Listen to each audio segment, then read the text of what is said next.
सही risk management को use करके आप कैसे एक प्रॉफिटेबल ट्रेडर बन सकते हैं, चलिए जानते हैं। तो मान लीजिए आपका ट्रेडिंग कैपिटल 25,000 है। अब सबसे पहले आपको अपने कैपिटल का 20% यानी 5,000 रुपए अलग रखना है बैकअप फंड के तौर पर, और बचे हुए 20,000 से ही आपको डेली ट्रेड करना है। इसी के साथ हर दिन आपको अपने कैपिटल का सिर्फ 4% यानी 800 तक का ही मैक्सिमम लॉस लेना है। अब मान लो आपने निफ्टी में एक ट्रेड लिया है जहां आपका स्टॉप लॉस 10 पॉइंट्स का है, तो अब पोजीशन साइज निकालने के लिए हम डेली लॉस को स्टॉप लॉस के साथ डिवाइड करेंगे, तो आंसर आता है 80 क्वांटिटी। लेकिन क्योंकि निफ्टी के एक लॉट में 75 क्वांटिटी होता है, इसलिए हम 75 क्वांटिटी से ही ट्रेड करेंगे।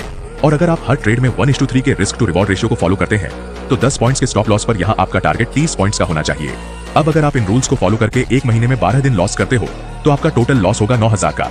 लेकिन वही अगर आप सिर्फ 8 दिन प्रॉफिट करते हो, तो आपका टोटल प्रॉफिट होगा करीब 18,000 का। इसी के साथ हमें हर ट्रेड में 60 रुपए का ब्रोकरेज के हिसाब से टोटल 1,200 रुपए का ब्रोकरेज देना होगा। तो अगर हम टोटल प्रॉफिट में से लॉस और ब्रोकरेज को माइनस करें, तो भी एक महीने के एंड में आप 7,800 रुपए के प्रॉफिट में रहेंगे।